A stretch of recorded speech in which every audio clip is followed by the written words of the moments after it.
नमस्कार, चार के चक्रव्यूह में आपका स्वागत है। आज चार के चक्रव्यूह की सबसे बड़ी खबर आपको बता दें, मौलानाओं से जुड़ी है, जहां यूपी के अलग अलग जिले में मुस्लिम समुदाय का प्रदर्शन देखने को मिला है। बताएंगे आपको पूरा मामला। फिर दूसरी खबर में बात बीजेपी नेता दिनेश प्रताप की, जिन्होंने अखिलेश यादव और राहुल गांधी पर तंज कसा है।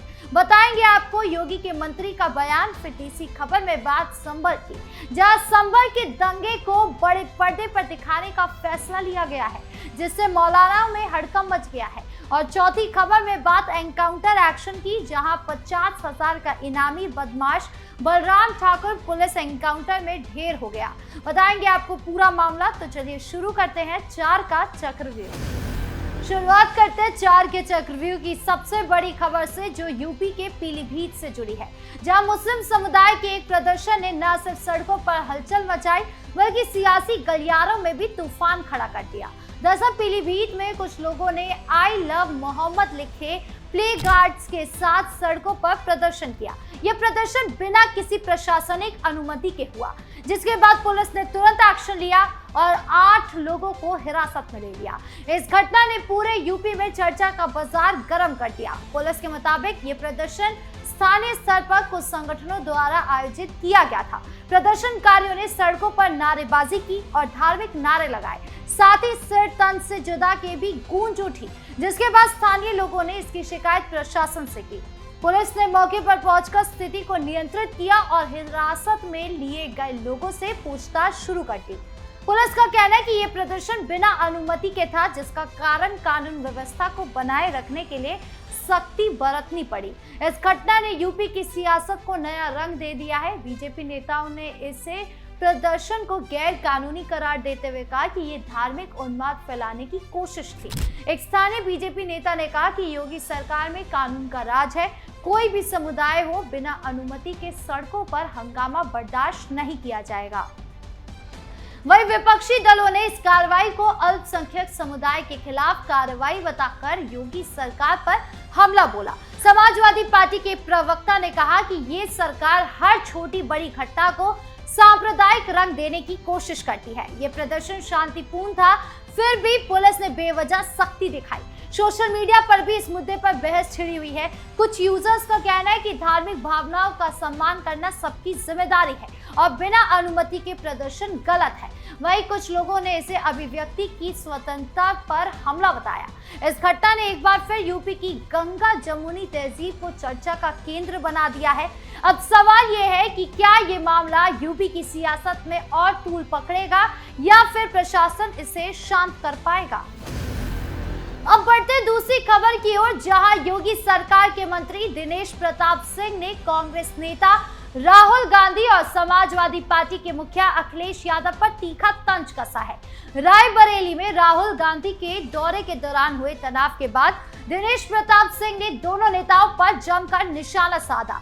उन्होंने राहुल गांधी को भ्रमित नेता करार देते हुए कहा कि वो देश की जनता को गुमराह करने की कोशिश कर रहे हैं। साथ ही अखिलेश यादव पर भी उन्होंने तंज कसते हुए कहा कि सपा का शासनकाल भ्रष्टाचार और अराजकता का पर्याय था। दिनेश प्रताप सिंह ने रायबरेली में एक सभा को संबोधित करते हुए कहा कि राहुल गांधी और अखिलेश यादव की जोड़ी यूपी की जनता को विकास के नाम पर सिर्फ झूठे सपने दिखाती है। जब सपा की सरकार थी तब यूपी में गुंडागर्दी और भू माफिया का बोलबाला था। आज योगी सरकार ने यूपी को विकास की राह पर ला दिया है, जिसे देखकर ये लोग बौखला गए हैं। उन्होंने राहुल गांधी के उस बयान पर भी पलटवार किया जिसमें राहुल ने वोट चोरी का आरोप लगाया था। सिंह ने कहा कि राहुल जी के पास कोई ठोस मुद्दा नहीं है, इसीलिए वो हाइड्रोजन बम जैसे बयान देकर सस्ती लोकप्रियता बटोरने की कोशिश कर रहे थे। इसके अलावा यूपी के डिप्टी सीएम ब्रजेश पाठक ने भी अखिलेश यादव पर निशाना साधा। उन्होंने कहा कि अखिलेश जी को पहले अपने कार्यकाल की उपलब्धियां गिनानी चाहिए। उनकी सरकार में यूपी अपराध का गढ़ बन गया था।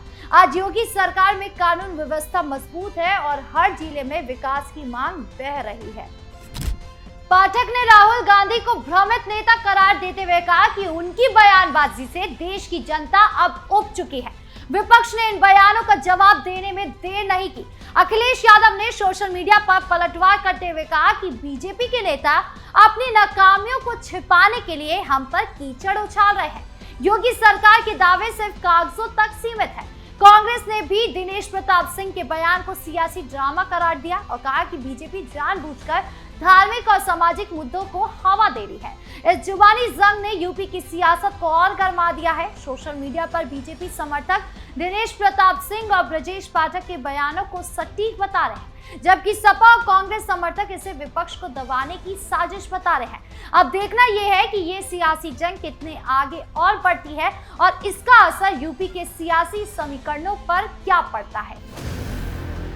अब बढ़ते तीसरी खबर की ओर, जो यूपी के संभल से जुड़ी है। संभल में हुए सांप्रदायिक दंगों को अब बड़े पर्दे पर दिखाने की तैयारी हो रही है और इस खबर ने न सिर्फ स्थानीय लोगों बल्कि मौलाना और सियासी हलकों में भी हड़कंप मचा दिया है और सबसे ज्यादा संभल सांसद जियाउर रहमान बर की सांसें अटकी हुई है कि कहीं फिल्म में उनके रोल को तो नहीं दिखाया जाएगा, क्योंकि संभल हिंसा में मुख्य आरोपी तो उन्हीं को बनाया गया था।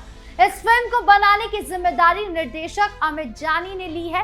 उन्होंने पहले भी विवादित मुद्दों पर फिल्में बनाकर सुर्खियां बटोरी है। ये फिल्म संभल में हुए दंगे की पृष्ठभूमि पर आधारित होगी, जिसमें सामाजिक और धार्मिक तनाव को दर्शाया जाएगा।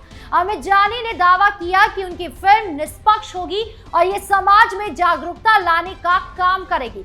उन्होंने कहा, हमारा मकसद किसी समुदाय को निशाना बनाना नहीं है, बल्कि सच्चाई को सामने लाना है। संभल के दंगे एक दुखद घटना थी और हम चाहते हैं कि लोग इससे सबक लें। लेकिन इस घोषणा के बाद संभल में तनाव का माहौल है। अमित जानी ने साफ कहा कि धमकियां मुझे भी मिल रही है, लेकिन डर कर घर बैठने वाले नहीं हैं। जहां 15% आबादी है वहां भी जाएंगे और जहां 2% हिंदू है वहां भी। उन्होंने ये भी बताया कि संभल फाइल्स की स्क्रिप्टिंग पहले ही शुरू हो चुकी है और शूटिंग संभल में ही होगी। फिल्म का नाम पोस्टर रिलीज के समय ही सामने आएगा। अमित जानी ने कहा कि संभल में हुआ वही जो कश्मीर और बंगाल में हुआ, बिना वजह बिना कारण। अब इन परतों को सबके सामने लाया जाएगा। उन्होंने सवाल उठाया कि डेमोग्राफी क्यों बदल जाती है, किस वजह से लोग हिंसा करते हैं। उनका कहना है कि इस फिल्म का मकसद सिर्फ मनोरंजन नहीं बल्कि सच सामने लाना है। कुछ मौलाना और स्थानीय संगठनों ने इस फिल्म का विरोध करना शुरू कर दिया है। उनका कहना है कि ये फिल्म धार्मिक भावना को आहत कर सकती है और सांप्रदायिक तनाव को बढ़ावा दे सकती है। एक स्थानीय मौलाना ने कहा कि ऐसी फिल्में समाज को बांटने का काम करती है। अब सवाल ये है कि क्या ये फिल्म वाकई समाज में जागरूकता लाएगी या फिर ये यूपी की सियासत को और गरमाएगी। अब बढ़ते चौथी खबर की ओर, जो गाजियाबाद से आई है, जहां यूपी पुलिस ने एक बड़े एनकाउंटर में 50,000 के इनामी बदमाश बलराम ठाकुर को ढेर कर दिया है। इस एनकाउंटर ने पश्चिमी यूपी के अपराधियों के बीच दहशत पैदा कर दी है। पुलिस का दावा है कि बलराम ठाकुर कई संगीन अपराधों में शामिल था, लंबे समय से फरार चल रहा था। पुलिस के मुताबिक गाजियाबाद में एक गुप्त सूचना के आधार पर कार्रवाई की गई। बलराम ठाकुर को घेरने की कोशिश की गई, लेकिन उसने पुलिस पर फायरिंग शुरू कर दी। जवाबी कार्रवाई में पुलिस ने उसे ढेर कर दिया। इस एनकाउंटर में कोई पुलिसकर्मी घायल नहीं हुआ। पुलिस ने मौके से हथियार और अन्य सामान भी बरामद किया है। बलराम ठाकुर पर जान लेने, लूट और डकैती जैसे कई मामले दर्ज थे। उसकी गिरफ्तारी के लिए पुलिस ने 50,000 रुपए का इनाम भी रखा था। इस एनकाउंटर के बाद यूपी पुलिस की जीरो टॉलरेंस नीति एक बार फिर चर्चा में है। अब देखना यह है कि इस एनकाउंटर का सियासी और सामाजिक असर क्या होता है। बहरहाल 4 के चक्रव्यूह में इतना ही। धन्यवाद।